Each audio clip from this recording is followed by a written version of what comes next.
شب احتساب ایپیسوڈ 1 پیشکش میرے کارواں۔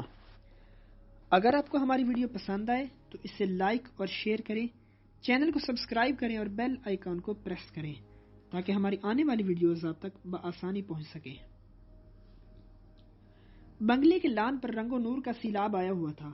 زرق برق ملبوسات، دمکتے چہرے، لبوں پر مچلتے تبسم اور خوشبو کی لپٹیں اڑاتے آنچلوں نے لان کو جلوہ گاہ بنا دیا تھا۔ ہر طرف جیسے خوشیاں بکھری ہوئی تھی۔ مرد اور عورتیں چھوٹے چھوٹے گروپ کی شکل میں ادھر ادھر موجود تھے۔ کہیں کھنکھناتے کہکہے تھے تو کہیں دل آویز تبسم، کہیں سرگوشیاں تھی تو کہیں بلند آہنگ گفتگو۔ ہر شخص اپنے پسندیدہ انداز میں اس محفل سے حظ اٹھا رہا تھا۔ عثمان حفیظ لان کے اس حصے میں کھڑا تھا جو گیٹ سے قریب تر تھا۔ وہاں وہ مہمانوں کو خوش آمدید کہتا رہا تھا۔ کچھ دیر شہناز بھی اس کے ساتھ کھڑی رہی تھی، پھر کسی کو لان میں بچھی ہوئی میزوں کی طرف لے جانے کے بعد واپس نہیں آئی تھی۔ مہمانوں نے اسے گھیر لیا تھا۔ وہ خوش اخلاق، ہنسمکھ اور زندہ دل ہونے کی وجہ سے لوگوں میں بے حد مقبول تھی۔ عثمان نے بیوی کی تلاش میں ادھر ادھر نظریں دوڑائیں، آخر کار وہ اسے نظر آ گئی۔ اس وقت وہ اشرف علی کے ساتھ کھڑی تھی اور کسی بات پر ہنس رہی تھی۔ ایک لمحے کو عثمان کے جسم میں سنسنی سی دوڑنے لگی۔ شہناز کی یہ ہنسی ہمیشہ اس پر جادو کر دیتی تھی۔ ہنسنے کا اس کا خاص انداز تھا۔ سر پیچھے کی طرف ہو جاتا اور چہرہ آسمان کی سمت، اور چہرے پر اور آنکھوں میں روشنی سی پھوٹ پڑتی۔ پھر اس ہنسی کا صوتی تاثر، وہ بے حد مترنم اور بے ساختہ ہنسی تھی۔ سننے والے کو کچھ ہونے لگتا تھا۔ دل میں، دماغ میں، وجود میں مدھم سی چھلکتی خواہشیں سر اٹھانے لگتی تھی۔ اس کا اپنا بھی یہی حال تھا۔ برسوں پہلے شہناز کی یہ ہنسی سن کر اسے صرف اور صرف خلوت کی خواہش ہوتی تھی۔ بس وہ ہوا اور شہناز ہوا۔ جب تک یہ نہ ہو جاتا وہ بے چین رہتا۔ مگر یہ سب کچھ اب قصہ پارینہ تھا۔ اب وہی ہنسی سن کر صرف ایک لمحے کو وجود اور خواہشوں کی نگری بنتا تھا۔ اس کے بعد ایسی کراہت اور بیزاری طاری ہوتی کہ خمار کی کیفیت بھی اس کے سامنے ہیچ ہو کر رہ جاتی۔ اب بھی یہی ہوا۔ ایک لمحے کے بعد اسے اپنا آپ برا لگنے لگا۔ یہ عجیب بات تھی۔ شہناز اسے بری نہیں لگتی تھی لیکن خود سے نفرت ہونے لگتی تھی۔ ایسے میں وہ شہناز کو بہت غور سے دیکھتا۔ اس کی نگاہوں میں اشتیاق نہیں ہوتا تھا، ایک جوہری کسی حرص و ہوس ہوتی تھی جس کے سامنے کوئی بے حد نایاب اور حسین ہیرا ہو، بلکہ کبھی کبھی تو اس کی نگاہوں میں بو لہو سی ہوتی۔ چہرہ تمتما اٹھتا، آنکھوں سے وحشت جھلکنے لگتی۔ اس وقت بھی اس کی یہی کیفیت تھی۔ کسی نے اس کے کندھے پر ہاتھ رکھتے ہوئے شوخ لہجے میں کہا، کیا بات ہے یار، بھابھی کو کھا جاؤ گے کیا؟ بہت بے صبر ہو۔ وہ بری طرح چونکا۔ اس نے سر گھما کر احسان کو دیکھا۔ ایسی کوئی بات نہیں، اس نے کھسیا کر کہا۔ احسان اس کا سب سے اچھا دوست تھا۔ میرا خیال ہے سب مہمان آ چکے ہیں، احسان نے سنجیدگی سے کہا۔ یا بھی کسی کا انتظار ہے تمہیں؟ مجھے؟ نہیں تو پھر نمٹا دو یہ معاملہ، اناؤنسمنٹ کر دوں؟ عثمان نے اسبات میں سر ہلایا۔ احسان اسٹیج کی طرف چل دیا۔ عثمان نے اپنے خاص ملازم شبیر کو اشارے سے بلایا کہ ایک اسٹیج پر پہنچا دو۔ یہ کہہ کر وہ خود بھی اسٹیج کی طرف چل دیا۔ اسی وقت اسٹیج سے احسان نے اناؤنسمنٹ شروع کر دیا، خواتین و حضرات پلیز متوجہ ہوں۔ کہے تھم گئے، سرگوشیاں معدوم ہو گئیں، خاموشی چھا گئی، سب کی نظریں اسٹیج کی طرف اٹھ گئیں۔ آپ جانتے ہیں کہ آج میرے عزیز دوست عثمان کی شادی کی سالگرہ ہے۔ احسان مائک ہاتھ میں لیے کہہ رہا تھا۔ اب چند لمحوں میں سالگرہ کا کیک کاٹا جائے گا۔ میں عثمان حفیظ اور بیگم عثمان سے استدعا کرتا ہوں کہ وہ اسٹیج پر تشریف لائیں اور آپ تمام خواتین و حضرات کے تمام تر رونق سمیت اسٹیج سے قریب تر ہو جائیں۔ شکریہ۔ اس دوران کیک لا کر میز پر رکھا جا چکا تھا۔ بیٹھے ہوئے لوگ اٹھ گئے۔ سب لوگ اسٹیج کی طرف بڑھنے لگے۔ دیکھتے ہی دیکھتے اسٹیج کے گرد دائرہ سا بن گیا۔ شہناز اور عثمان اسٹیج پر پہنچ گئے۔ کیک کو باکس سے نکالا گیا تو دیکھنے والوں کی سانسیں رکنے لگی۔ واہ کتنا خوبصورت کیک ہے، کسی نے کہا۔ لیکن یہ 2 مکان کیوں بنوائے ہیں کیک میں؟ ایک اور آواز۔ واقعی کہ ایک 2 کاٹیجز پر مشتمل ہے جو آمنے سامنے تھے۔ درمیان میں ایک پگ ڈنڈی تھی جو درمیان سے ٹوٹی ہوئی تھی۔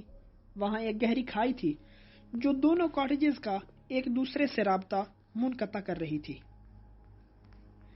بہت خوبصورت آئیڈیا ہے بھائی، بہت فنکارانہ خیال ہے، کسی نے داد دی۔ کیک اتنا خوبصورت تھا کہ اصل اور اہم بات لوگوں کو دیر میں نظر آئی۔ سب سے پہلے مسز شاہ نے اسے دیکھا۔ اوہ واٹ اے سرپرائز! انہوں نے بے حد سریلے پن سے چیخنے کی کوشش کی۔ پھر وہ شہناز کی طرف مڑی۔ 25 سال ہو گئے تمہاری شادی کو، یہ سلور جوبلی ہے۔ بھائی بڑی چھپی رستم نکلی تم تو، یہ تو بتایا ہی نہیں تھا تم نے۔ اسٹیج پر کھڑی ہوئی تھی مسز شمیم نے برابر کھڑی ہوئی بیگم رضوی سے سرگوشی میں کہا، میرا خیال ہے اس جوڑے نے ہمارا ایک بہت بڑا مسئلہ حل کر دیا ہے۔ کیا مطلب؟ میں سمجھی نہیں۔ بیگم رضوی نے جوابی سرگوشی کی، ارے وہی مسئلہ، اس سال کے مثالی جوڑے والا۔ مسز شمیم ذرا جھنجھلا گئی۔ بیگم رضوی تقریباً اچھل پڑی، واقعی شادی کی 25ویں سالگرہ، آپ ٹھیک کہہ رہے ہیں۔ تم ایسا کرو کہ باقی ممبر سے بھی رائے لے لو اور آ کر مجھے بتا دو، میں کیک کٹنے کے بعد تقریر کرتے ہوئے اناؤنس کر دوں گی۔ بیگم رضوی سر ہلاتے ہوئے اسٹیج سے اتری۔ وہ باقی ممبرز کی تلاش میں ادھر ادھر نظریں دوڑاتی رہیں۔ آخرکار انہیں سبیحہ بیگم نظر آ گئی۔ وہ ان کی طرف بڑھ گئی۔ مسز شمیم اپنی جگہ کھڑی مسکراتی رہی۔ وہ مطمئن تھی کہ ان کا ایک بہت بڑا مسئلہ حل ہو گیا۔ مسز شمیم نے برسوں پہلے چند خواتین کے ساتھ مل کر انجمن شادی شدہ خواتین کے داغ بیل ڈالی تھی۔ وہ جس طبقے سے تعلق رکھتی تھی، اس میں خواتین کا فرصت ہی فرصت تھی جو آخرکار بیزاری کا روپ دھار لیتی تھی۔ انجمن شادی شدہ خواتین اس مسئلے کا بہترین حل ثابت ہوئی۔ یہی وجہ تھی کہ اس کی ممبرشپ بہت تیزی سے آگے بڑھی۔ انجمن کی سرگرمیاں بے حد متنوع تھیں جو پورے سال جاری رہتی تھیں۔ کبھی اس کے زیر اہتمام کوئی بکنگ ہوتی تو کبھی میلہ جشن بہاراں، کبھی کسی فنکار کے ساتھ شام منائی جاتی تو کبھی معذوروں کی امداد کے لیے کوئی پروگرام کر لیا جاتا۔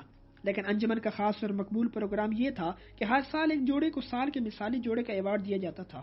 اس تقریب کو سماجی حلقوں میں خاص اہمیت دی جاتی تھی۔ مسز شمیم انجمن شادی شدہ خواتین کی چیئر پرسن تھی۔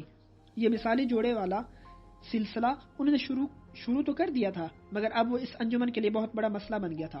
ہر سال ایک مثالی جوڑے کا انتخاب، جبکہ مثالی جوڑے کا محض تصور موجود تھا، عملی زندگی میں مثالی جوڑا کہیں نظر نہیں آتا تھا۔ اسکینڈلوں سے بھرے اس معاشرے میں کسی کا دامن صاف نہیں تھا۔ سبھی ایک جیسی ازدواجی زندگی گزار رہے تھے۔ فرق یہ تھا کہ کچھ لوگ ظاہرداری اور بھرم کا خیال رکھتے تھے۔ انہیں دیکھ کر کوئی نہیں کہہ سکتا تھا کہ ان کی ازدواجی زندگی بے سکون ہے، اور ایسے لوگ بھی تھے جو پردہ نہیں رکھتے تھے، کہہ بھی دیتے تھے کہ وہ جیسے تیسے ازدواجی زندگی کی گاڑی گھسیٹ رہے ہیں۔ تو یہ ہر سال مثالی جوڑے کا ایوارڈ ایک بہت بڑا مسئلہ تھا۔ مسز شمیم جانتی تھی کہ ہر سال جس جوڑے کو انعام دیا جاتا ہے وہ بظاہر تو بہت خوش ہوتا ہے، اپنے ایوارڈ پر فخر کرتا ہے، لیکن در حقیقت ایوارڈ ان کی روح کے لیے تازیانہ ہوتا ہے۔ اندر ہی اندر وہ بیچارے بلبلا اٹھتے ہیں۔ مسز شمیم انجمن کی عہدے دار خواتین کی ازدواجی زندگی سے خوب واقف تھی۔ دور کیوں جائیں، ان کی اپنی ازدواجی زندگی بھی کچھ خوشگوار نہ تھی۔ ایسے میں شادی کی یہ 25ویں سالگرہ مسز شمیم اور انجمن کے لیے نعمت ہی تھی۔ وہ احسان کی طرف بڑھ گئی۔ وہ انہیں تقریب کا موقع فراہم کر سکتا تھا۔ اس سے زیادہ دوستی کے ساتھ شاید ہی زندگی میں کبھی کسی نے مجھے سمجھایا ہوگا، عثمان نے مسکراتے ہوئے کہا۔ اسی لیے میں تم سے اجازت لینے آیا ہوں۔ تقریب کچھ اور طویل ہو جائے گی، لیکن یہ ضروری ہے۔ انجمن شادی شدہ خواتین کی چیئر پرسن مسز شمیم تمہارے مہمانوں سے مختصر سا خطاب کرنا چاہتی ہیں۔ احسان نے مختصر طور پر اور خاص طور پر زور دیا۔ اجازت ہو تو اعلان کر دوں؟ اجازت ہے، عثمان نے شاہانہ انداز میں کہا۔ شکریہ عالی جاہ، احسان مزاحیہ لہجے میں بولا اور مائک کی طرف بڑھ گیا۔ چند لمحے بعد اس کی آواز لان میں گونج رہی تھی۔ خواتین و حضرات، از راہ کرم توجہ فرمائیں۔ توجہ حاصل کرنے کے بعد اس نے مائک میں کہا، یہاں انجمن شادی شدہ خواتین کی مسز شمیم موجود ہیں، جن سے آپ سب بخوبی واقف ہیں۔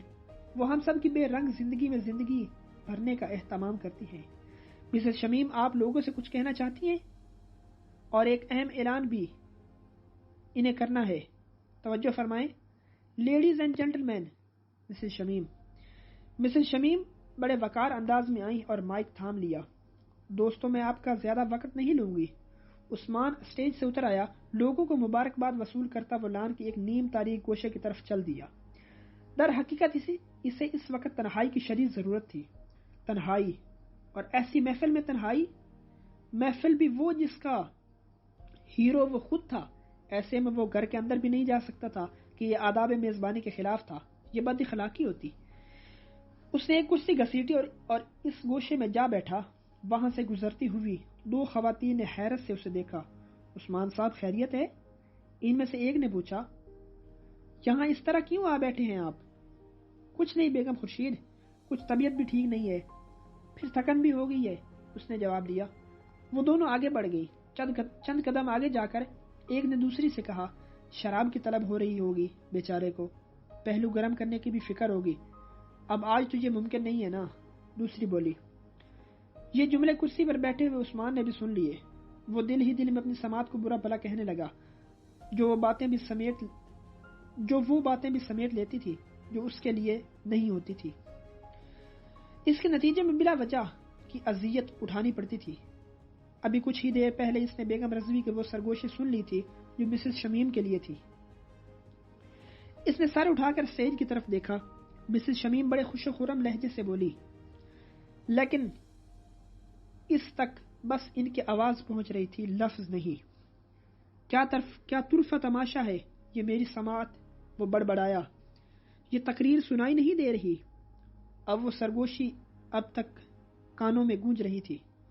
یہ حقیقت تھی، بیگم رضوی کی وہ سرگوشی اس کے کانوں میں مسلسل گونج رہی تھی۔ سب ممبر متفق ہیں کہ یہی اس سال کا مثالی جوڑا ہے۔ اس کے چہرے پر اذیت کا سایہ لہرا گیا۔ کیسی ستم ظریفی ہے کہ یہ کام بھی آج ہی کے دن ہونا تھا۔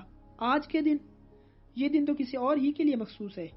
یہ تو نجات کا دن ہے، اذیت سے، منافقت سے، گھٹن سے نجات کا دن۔ ایسے میں یہ ایوارڈ کی بیڑی کیوں چلی آ رہی ہے میری طرف؟ میں اور شہناز اور میں، مثالی جوڑا۔ ان کے حلق سے غراہٹ سے نکلی۔ ہاں، شاید برسوں پہلے کبھی ابتدا میں، بالکل ابتدا میں، شاید ہم مثالی جوڑا تھے۔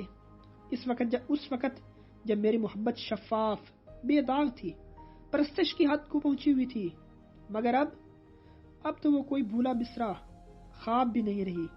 اس کی جگہ تو نفرت نے لے لی، اور نفرت بھی وہ جو ظاہر نہیں کی جا سکی، کچلی ہوئی، مسخ شدہ، قابل نفرت۔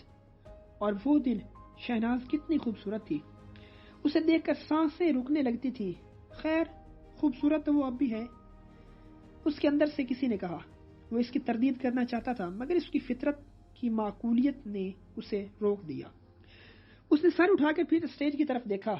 اس بار اس کی نظریں شہناز کو تلاش کر رہی تھی۔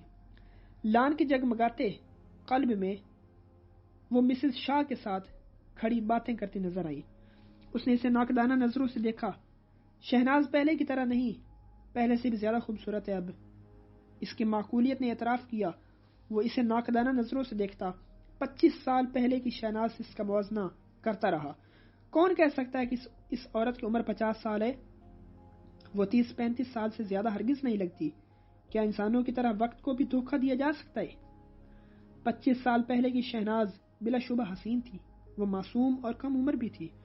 کم عمری کی اپنی ایک کشش ہوتی ہے، پھر اس میں محبت بھی شامل ہو جائے تو سونے پر سہاگا والی بات ہوتی ہے۔ محبت تو نظروں میں حسین رنگ بھر دیتی ہے۔ عثمان جانتا تھا کہ اس وقت وہ شہناز سے محبت کرتا تھا، جبکہ اب اسے شہناز سے نفرت تھی، لیکن وہ یہ بات پورے وثوق سے کہہ سکتا تھا کہ شہناز اب زیادہ حسین ہو گئی ہے۔ پہلے وہ کلی تھی تو اب حسن کے گلستان کا بے مثال پھول بن گئی تھی۔ پہلے وہ ہلال تھی تو اب ماہ تمام، اب تو اس کی شادابی اکسانے والی تھی۔ لیکن عثمان کا دل کیا کرتا، جس میں 27 سال پہلے شہناز چپکے سے اتر گئی تھی۔ اب تو وہ بس یہی سوچ سکتا تھا کہ کاش ایسا نہ ہوا ہوتا۔ اسی دن تو اس کی زندگی کے جام میں زہر کا پیالہ قطرہ گرا تھا، اب تو جام لبریز ہو چکا تھا۔ وہ یادوں کی ڈور تھام کر پیچھے، بہت پیچھے چلا گیا۔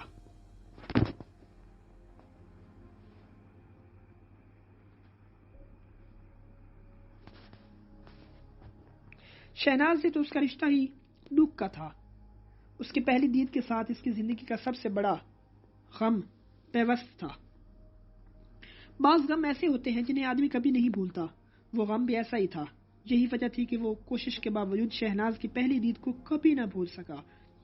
اس دید کا ناطہ ایسے دکھ سے تھا جو ناقابل فراموش تھا۔ اس روز عثمان کی کائنات لوٹی تھی۔ امی کا انتقال ہوا تو وہ 12 سال کا تھا۔ اسے یاد تھا وہ بہت رویا تھا، لیکن امی کی موت کے دن نہیں۔ ہاں، اس کے بعد وہ مسلسل روتا رہا تھا۔ جب بھی وہ کوئی ایسا کام کرتا جو اس سے پہلے امی اس کے لیے کرتی تھی تو وہ رو پڑتا تھا۔ ایسے ہر موقع پر اسے شدت سے محرومی کا احساس ہوتا۔